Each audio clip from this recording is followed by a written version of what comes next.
Back in August this year, AUT University were trialling new video conferencing software. Vidyocast would allow journalism students to interview and communicate through video and audio anywhere that has an internet connection. Here are highlights with mobile journalism student Alana McIsaac discussing her trip to the Malaysian Rally. Are you looking forward to the rally next week? I'm nervous. How are you nervous? Well, just completely new environment.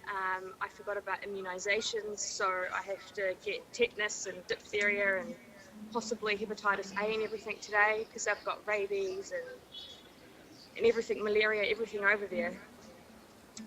Okay. The language, the roads, I have no idea what to expect. Are you a late packer or are you packing in advance? Bit of both. I kind of pack so much every weekend now that I sort of know what I have to pack. But this event's a little different, so I'll start earlier this time. So what kind of work are you doing for the rally this weekend, or next weekend, sorry? So I'm writing for the Asia Pacific Rally Championship, and I service their website and general media needs, but I also write for a couple of key drivers in the championship and one of the key manufacturers as well. So what kind of way do you go about dealing with that? Have you dealt with those kind of drivers before? In Australia and Bangladesh earlier this year, we had international rounds, but it's just a matter of asking simple questions and not complicating what you're saying.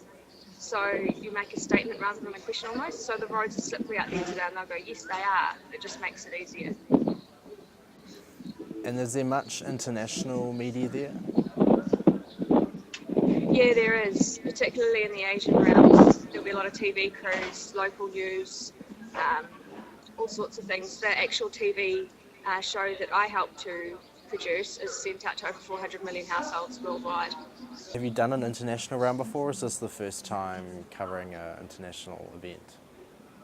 Well, during our mid-semester break, I did the International Rally of Queensland in Australia, and that was based out of Caloundra, Imbil, Nambour, up north on the Sunshine Coast. But that was relatively easy because Australia is so similar to New Zealand, so the roads, the food, the language, everything wasn't a problem. So I'm really expecting a big change, culture shift even in Malaysia. I can see Danny's joined in the conversation now. Can you hear us? Hi guys.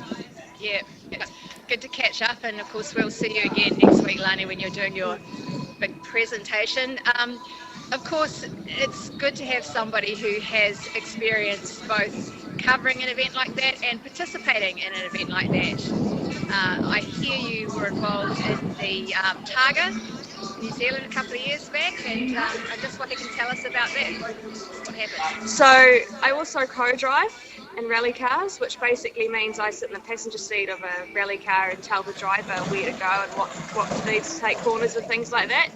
I also do quite a bit of gravel work, which requires pace notes, which can be really tricky to get right.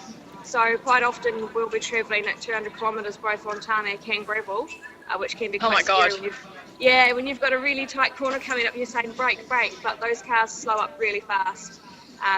But you're pretty safe on those cars, and I've had a crash where we were doing 110 k's and hit a tree head on, and we came out with no injuries at all because of the safety mechanisms put in place.